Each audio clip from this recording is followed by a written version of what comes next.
Hello दोस्तों, आज हम जानेंगे रानी दुर्गावती के बारे में। गोंडवाना की रानी रानी दुर्गावती का जन्म 5 अक्टूबर 1524 को कलिंजर के जिले में हुआ था। उनका जन्म चंदेल राजपूत राजा शालीवाहन के परिवार में हुआ था, जिन्होंने महोबा साम्राज्य पर शासन किया। 1542 में उनकी शादी गढ़ साम्राज्य के राजा संग्राम शाह के बेटे दलपत शाह से हुई थी। इस विवाह में उनके माध्यम से महोबा के चंदेल और गढ़ मंडला राजवंश के राजगौंड सहयोगी बन गए। अब हम जानेंगे रानी का शासक। रानी शासक 1550 में दलपत शाह की मृत्यु हो गई और वीर नारायण की उम्र के कारण दुर्गावती ने गोंडवाना साम्राज्य की बागडोर संभाली। दीवान अधर कायस्थ और मंत्री मान ठाकुर ने प्रशासन को सफलतापूर्वक और प्रभावी ढंग से चलाने में रानी की मदद की। रानी दुर्गावती ने अपने पूरे क्षेत्र में शांति, व्यापार और सद्भावना को बढ़ावा दिया। रानी दुर्गावती ने अपनी राजधानी सिंगोरगढ़ किले से चौरागढ़ किले में स्थानांतरित की। यह सतपुड़ा पर्वत श्रृंखला पर स्थित सामरिक महत्व का किला था।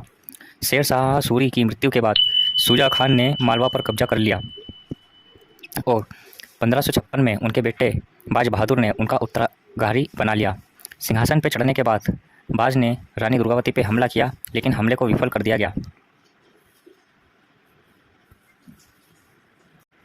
अब हम जानेंगे मुगलों से युद्ध। 1562 में अकबर ने मालवा शासक बाज बहादुर को परास्त किया और मालवा पर कब्जा कर लिया। इन्हें मुगल प्रभुत्व बना दिया गया। फलस्वरूप रानी के राज्य सीमा मुगल साम्राज्य को छूती थी। रानी समकालीन एक मुगल सेनापति ख्वाजा अब्दुल माजिद आसफ खान था, जो एक महत्वाकांक्षी व्यक्ति था, जिसने रीवा के शासक रामचंद्र को परास्त किया था। रानी दुर्गावती के राज्य की समृद्धि ने उसे आकर्षित किया और उसने मुगल सम्राट अकबर से अनुमति लेकर रानी के राज्य पर आक्रमण कर दिया। जब रानी ने आसफ खान के हमले के बारे में सुना तो उन्होंने अपनी पूरी ताकत से अपने राज्य की रक्षा करने का फैसला किया। हालांकि उनके दीवान ब्यौरा अधर कायस्थ मुगल सेना की ताकत की ओर इशारा किया। रानी ने कहा कि अपमानजनक जीवन जीने से बेहतर है सम्मानपूर्वक मरना। रक्षात्मक लड़ाई लड़ने के लिए वह नरराई गई, जो एक तरफ पहाड़ी श्रृंखला और दूसरी तरफ 2 नदियों और नर्मदा के बीच स्थित थी।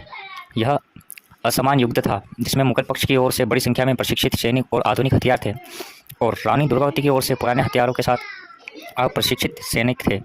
उनके फौजदार अर्जुन दास युद्ध में मारे गए। तब रानी ने स्वयं रक्षा का नेतृत्व करने का निर्णय लिया। जैसे ही युद्ध दुश्मन घाटी में दाखिल हुआ, रानी के सैनिकों पर उन पर हमला कर दिया गया। दोनों पक्षों में कुछ लोगों को खो दिया, लेकिन रानी ने अधिक लोगों को खो दिया। रानी के क्षेत्र बहुत संघीय और सामंती थे। सामान्य गैर आदिवासी साम्राज्य की तुलना में कहीं अधिक विकेंद्रीकृत थे। वह किले वाले जिले थे, जो प्रशासनिक इकाइयाँ थीं, जिन पर या तो सीधे रानी द्वारा अधिकांश सामंत प्रभु, जागीरदारों और कनिष्ठ राजाओं के माध्यम से नियंत्रण किया जाता था। लगभग आधे गांव सामंतों के हाथ में थे। इन स्थानीय राजाओं ने बहुत सारे सैनिकों की भर्ती की और उनका योगदान दिया, और युद्ध के समय संप्रभु रानी को हथियारों का भी योगदान दिया। इन सैनिकों की भर्ती मानक प्रशिक्षण और उपकरण के समान नहीं थे और अक्सर घटिया होते थे। इनके अलावा युद्ध के दौरान सामंती प्रभुओं का सेना के कुछ हिस्सों पर अधिक प्रभाव होता था। इस विकेंद्रीकृत रचना ने शक्तिशाली मुगलों के खिलाफ युद्धों के दौरान नुकसान पैदा किया। इस स्तर पर रानी ने अपने परामर्शदाताओं के साथ अपनी रणनीति की समीक्षा की। वह रात में मुगलों पर हमले जारी रखना चाहती थी, लेकिन उसके सरदारों ने उसे हतोत्साहित किया और इस बात पर जोर दिया कि वह रात के उजाले में खुली लड़ाई में सेना का मुकाबला करे। लेकिन अगली सुबह आसफ खान ने बड़ी बंदूकें बुला ली। रानी अपने हाथी सरमन पर सवार होकर युद्ध के लिए आई।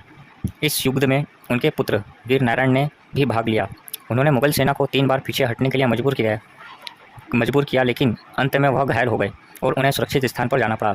युद्ध के दौरान रानी भी एक तीर से कान के पास बुरी तरह घायल हो गई और एक और तीर उसकी गर्दन में लगा और वह बेहोश हो गई।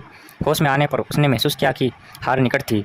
उसका महावत उसे युद्ध क्षेत्र छोड़ने की सलाह दी, लेकिन उन्होंने इनकार कर दिया और अपना खंजर निकाल लिया और 24 जून 1564 को खुद को मार डाला। उनका शहादत दिवस 24 जून 1564 आज भी बलिदान दिवस के रूप में मनाया जाता है।